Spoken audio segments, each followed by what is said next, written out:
Kadang-kadang ada orang yang begitu menyakiti hati kita. Tiap kali kita ingat namanya, perilakunya kita terluka. Nah, mungkin Anda juga punya duri dalam daging demikian.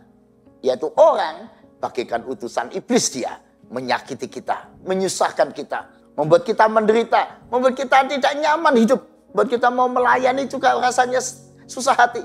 Yang penting mulai hari ini kita hidup di dalam relasi yang baik dengan Tuhan. Di dalam kekuatan kuasanya, maka hari ini kita akan menjadi orang-orang yang kuat di dalam Tuhan. Bukan berdiri di tengah badai dengan kekuatan yang kau berikan. Sampai kapanpun ku kan bertahan, karena Yesus selalu menopang. Ku kan berdiri di tengah badai dengan kekuatan yang kau berikan. Sampai kapanpun ku kan bertahan, karena Yesus selalu menopang hidupku.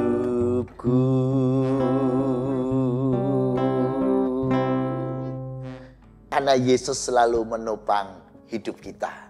Itulah yang membuat kita selalu bertahan dan terus berdiri di tengah segala badai kehidupan. Mari sahabat Morning Grace, kita mulai pagi ini dengan berdoa. Mari kita berdoa. Ya Tuhan, kami rindu mengawali hari ini dengan terus berdiri di dalam firman, supaya kami bisa mengatasi segala badai-badai kehidupan. Terima kasih Tuhan. Dalam tangan-Mu Tuhan kami berdoa dan berserah. Amin. Sahabat Morning Grace, menarik sekali karena di dalam 2 Korintus 6 ayat ke-6 sampai 8, Rasul Paulus menggambarkan ada duri dalam daging dalam hidupnya. Apa yang dimaksud dengan duri dalam daging? Mari kita baca 2 Korintus 6 ayat yang ke-6 sampai 8. Sebab sekiranya aku hendak bermegah juga, aku bukan orang bodoh lagi, karena aku menyatakan kebenaran. Tapi aku menahan diriku, supaya jangan ada orang yang menghitungkan kepadaku lebih daripada yang mereka lihat padaku, atau yang mereka dengar daripadaku. Dan supaya aku jangan meninggikan diri karena penyataan-penyataan yang luar biasa itu, maka aku diberi suatu duri dalam dagingku, yaitu seorang utusan iblis untuk menggocoh aku, supaya aku jangan meninggikan diri. Tentang hal itu aku sudah 3 kali berseru kepada Tuhan, supaya utusan iblis itu mundur daripadaku.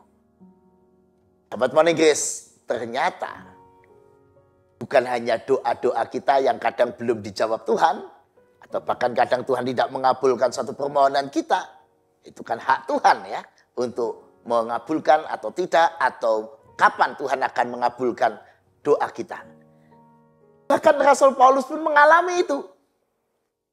3 kali dia meminta kepada Tuhan supaya utusan iblis, yaitu duri dalam daging itu, mundur daripadanya. Tapi belum Tuhan kabulkan saat itu. Nah, pertanyaannya adalah, apakah duri dalam daging itu? Mungkin kita juga punya, Pak, saya juga punya, Pak, duri dalam daging. Sesuatu yang membuat tidak nyaman hidup kita. Ayo mari kita belajar dari teks ini. Yang pertama saudara, ada banyak penafsir yang menggambarkan duri dalam daging. Ada beberapa gambaran. Misalnya yang pertama, dianggap atau diduga duri dalam daging adalah suatu penyakit yang ada dalam diri Rasul Paulus. Dan dia sudah minta berkali-kali. Dan Tuhan belum mengabulkan penyakit itu diambil daripadanya. Tentu saja ini bukan penyakit biasa ya. Bukan cuma sekedar penyakit demam atau penyakit flu. Tapi penyakit yang membuat pelayanannya tidak nyaman dalam jangka yang panjang. Yang kedua, duri dalam daging mungkin sekali adalah fisiknya yang lemah. Fisiknya yang lemah bukan hanya soal karena usia, tapi karena Rasul Paulus juga sudah mengalami banyak penderitaan dalam hidup. Digambarkan dalam 2 Korintus 11 ayat 23 sampai 25 misalnya, ia sudah sering di dalam penjara, ia sering didera atau dipukuli di luar batas karena imannya. 5 kali disesah oleh orang Yahudi, setiap kali 40 kurang 1, jadi 39 kali. Setiap kali disesah. Dan dia mengalami 5 kali disesah. Bayangin 5 kali 39, berapa kali pukulan pernah dia terima di tubuhnya yang terbatas itu. 3 kali didera di luar batas tadi. Artinya dipukuli di luar kemanusiaan pada batas yang wajar. 1 kali dilempari batu. 3 kali mengalami karam kapal dan seterusnya. Jadi semua peristiwa yang menyakitkan itu bisa jadi berdampak pada fisiknya. Didera di luar batas, disesah 5 kali, kali 39 tiap kali, dilempari batu. Bayangin kalau batunya kena kepalanya, kena badannya, ya mungkin menimbulkan luka, menimbulkan dalam tanda petik cacat atau kelemahan fisik. Apakah itu duri dalam daging? Dan yang kemungkinan yang lain adalah ya kesulitan hidupnya. Dia mengalami kesulitan hidup yang luar biasa. Digambarkan dia mengalami 3 kali karam kapal, semalam-malaman terkatung-katung di laut. Ada yang mengatakan dia punya masalah dengan matanya. Ada yang mengatakan dia mengalami penyakit malaria dan sebagainya. Pendek kata banyak sekali kesusahan hidupnya. Apakah itu duri dalam daging? Seandainya itu benar. Wah, ya memang susah banget ya. Menghadapi kehidupan yang sedemikian. Punya penyakit yang gak sembuh-sembuh menaun.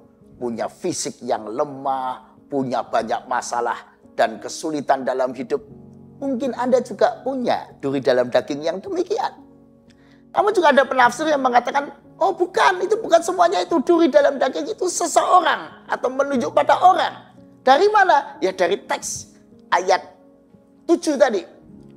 Gambarkan, maka aku diberi suatu duri dalam dagingku, yaitu seorang utusan iblis untuk menggocok aku. Jadi ini orang ya, bukan penyakit, bukan fisik, bukan keadaan, tapi ini orang. Siapa orang yang membuat kehidupan Rasul Paulus seperti punya duri dalam daging? Banyak kemungkinan. Kemungkinannya adalah misalnya orang-orang yang selama ini menjadi lawan dari Rasul Paulus. Rasul Paulus melayani, ada saja yang melawan pendapatnya. Bahkan ada yang meragukan kerasulannya. Bahkan ada yang menuduh dia macam-macam. Banyak tuduhan-tuduhan terhadap Rasul Paulus yang melayani dengan tulus hati. Nah, namanya manusia kan, lihat orang lain berbuat baik, kadang-kadang pendapatnya bisa malah negatif. Melihat orang lain mengabarkan Injil, pandangannya wah dia mau menang sendiri, dia mau meninggikan diri. Wah, dia kan bukan rasul, masa dia bukan 12 murid, tapi dia berlagak seperti itu dan seterusnya. Tapi Rasul Paulus memang di dalam 2 Korintus ini lalu membela dirinya dan menyatakan bahwa dia sudah melakukan yang terbaik buat Tuhan dalam pelayanannya. Karena itu dia menggambarkan bagaimana penderitaannya sebagai seorang hamba Tuhan.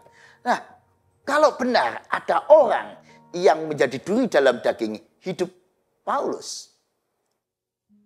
Dan menjadi duri dalam daging. Dan orang itu sudah 3 kali Paulus minta supaya orang itu tidak ada. Dan tetap ada. Dan itu harus dia hadapi lebih lama dari yang pada yang dia minta. Secara kadang-kadang dalam hidup kita juga bisa demikian kan. Ada orang yang seperti duri dalam daging hidup kita. Itu orang yang selalu menyakiti hati kita. Selalu yang membuat kita nggak nyaman. Yang selalu membuat hati kita terluka. Oh, banyak orang tua yang memiliki sakit perasaannya, terluka. Tiap kali anaknya bicara, tiap kali anaknya itu selalu tidak mau mengerti, boleh dikatakan anak itu menjadi duri dalam daging bagi orang tuanya. Ada orang tua yang anaknya melakukan kejahatan dan wah orang tua itu malu bukan main karena kejahatan, anak itu suka nipu sana nipu sini lalu dipenjara. Itu anak itu menjadi duri dalam daging orang tuanya. Kadang-kadang ada orang yang begitu menyakiti hati kita. Tiap kali kita ingat namanya, perilakunya kita terluka. Nah, mungkin Anda juga punya duri dalam daging demikian.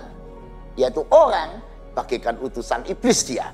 Menyakiti kita, menyusahkan kita, membuat kita menderita, membuat kita tidak nyaman hidup, membuat kita mau melayani juga rasanya susah hati. Jadi pertanyaannya lalu bagaimana? Ya, yang penting kita adalah pertama meminta kepada Tuhan. Tuhan, tolong saya. Dengan semua duri-duri dalam daging hidup saya. Dalam duri-duri dalam daging dalam pelayanan saya. Namun kadang, bagi sebagian orang Tuhan mengizinkan duri dalam daging itu lewat atau lalu atau berkurang. Namun mungkin saudara dan saya seperti Rasul Paulus, Tuhan belum izinkan. Lalu bagaimana sikap kita? Ayo kita belajar dari ayat 9 dan 10 dalam teks kita ini. Ayat 9 dan 10 lalu jawab Tuhan pada Paulus. Cukuplah kasih karuniaku bagimu, sebab justru dalam kelemahanlah kuasaku menjadi sempurna. Sebab itu terlebih suka aku bermegah atas kelemahanku, supaya kuasa Kristus turun menaungi aku. Karena itu aku senang dan rela di dalam kelemahan, di dalam siksaan, di dalam kesukaran, di dalam penganiayaan, dalam kesesakan oleh karena Kristus. Sebab jika aku lemah, maka aku kuat. Dari dua bagian ini kita bisa menangkap beberapa hal. Yang pertama, rasanya benar. Duri dalam daging yang dimaksud oleh Paulus adalah orang. Kenapa? Ya dia merasakan orang yang dikaitkan dengan siksaan, orang yang membuat dia hidup dalam kesukaran, dalam penganiayaan, kesesakan. Mungkin duri dalam daging itu adalah orang-orang yang selama ini menjadi hambatan dalam kehidupan pelayanan Paulus. Tapi bisa juga duri dalam daging itu adalah hal-hal yang lain. Nah, kita tentu tidak tahu apa yang pasti. Tapi yang jelas. Rasul Paulus akhirnya mensyukuri duri dalam daging itu. Biar itu tetap ada. Karena kata Tuhan padanya, cukuplah kasih karuniaku bagimu. Sebab justru dalam kelemahanlah kuasaku menjadi sempurna. Dalam kelemahan kita selalu ada orang yang menganggap kita kurang. Sudah pelayanan baik-baik dianggap kurang. Jadi orang tua sudah baik-baik dianggap kurang oleh anaknya. Orang tua kurang ini, kurang itu. Kita sudah bekerja baik-baik, pimpinan kita menganggap kamu kurang ini, kurang itu. Kita sebagai suami, sebagai istri sudah melakukan yang sebaik-baiknya, selalu dikatakan masih kurang ini, kurang perhatian, kurang ini. Ada saja orang yang menganggap kita kurang. Tidak apa. Mari kita syukuri apapun yang katakan orang terhadap kita. Nah, kita terus maju.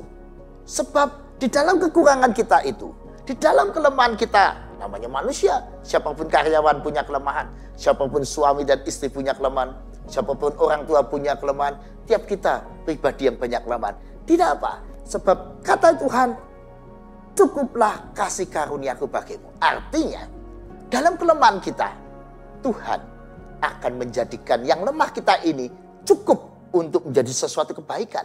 Yang kedua, di dalam kelemahan kita ini, cukup dukungan Tuhan, penyertaan Tuhan, pemeliharaan Tuhan. Sehingga kita bisa terus maju. Tidak terhambat oleh kelemahan kita. Yang berikutnya, di dalam kelemahan-kelemahan kita, Tuhan hadir. Berkatnya akan mencukupkan apa yang kita butuhkan. Kehadiran Tuhan cukup buat kita. Sebab kalau Allah hadir, Tuhan yang bertindak. Tuhan yang melengkapi apa yang kita lemah atau yang kita kurang. Nah, akhirnya karena kita mengandalkan Tuhan, maka itulah kekuatan kita. Karena itu Rasul Paulus mengatakan, sebab itu aku lebih suka bermegah atas kelemahanku, sebab kuasa Kristus turun menaungi aku. Itulah kekuatan kita ketika kuasa Kristus turun menaungi kita. Di mana kekuatan kita? Pada relasi kita dengan Tuhan. Jadi, sahabat moneges yang dikasih Tuhan, boleh banyak orang melihat kita negatif, lemah, kurang, salah bahkan. Banyak orang bisa membuat hati kita terluka. Tapi ingat, tidak perlu kita membela diri berlebihan. Yang penting yang kita lakukan sehari-hari adalah melibatkan Tuhan. Biarkan Tuhan yang menutup kelemahan kita. Bahkan Tuhan biarlah bekerja menutup masa lalu kita. Semua orang punya masa lalu yang buruk. Punya kelemahan di masa lalu.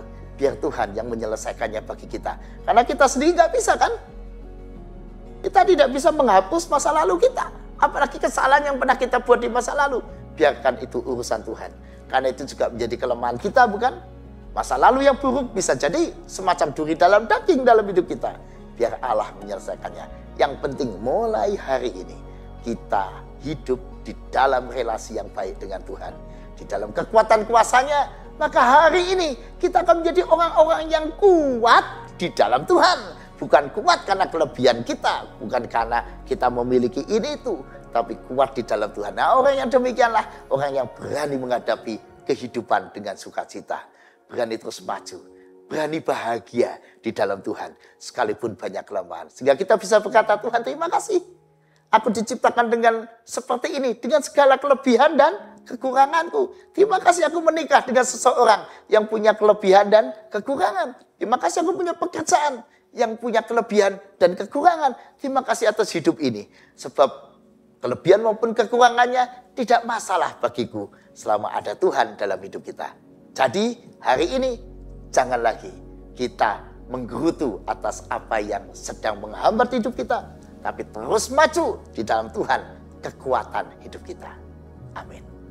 Mari kita berdoa. Ya Tuhan, terima kasih karena Tuhan selalu ada dalam hidup kami. Tuhanlah kekuatan kami menghadapi hari ini, esok, dan selanjutnya. Terpujilah nama Tuhan. Amin. Bukan berdiri di tengah badai dengan kekuatan yang Kau berikan, sampai kapanpun ku kan bertahan, karena Yesus selalu menopang. Ku kan berdiri di tengah badai dengan kekuatan yang Kau berikan, sampai kapanpun ku kan bertahan, karena Yesus selalu menopang hidupku.